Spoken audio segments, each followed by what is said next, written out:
I think we tend to gravitate towards the headline number in these unemployment reports, or employment reports as we like to call them. And the fact that we got substantially below 10% on the unemployment rate, down to 8.4%, I would call that a win. But we still need to remember that there are many Americans who are still unemployed out there.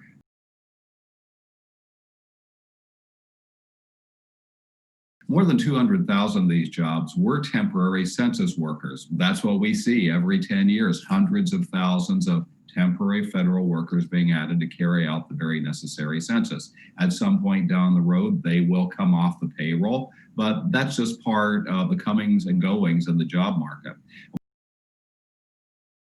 Early in the year, we lost some 20 million jobs. That was during March and April. And as we look now at the figures that have been accumulating, we still have to make back more than 11 million jobs just to get us back to where we were before.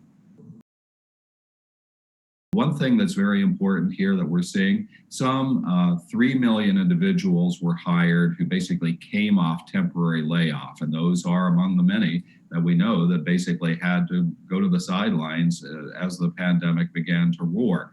There are 6 million left in that category. And so that's part of the work that's still left to do as we try to recover from this historic downturn in the economy. To the extent that we still need to make more than 11 million jobs back just to get us back to where we were before, that's obviously a high hurdle to get in the coming months.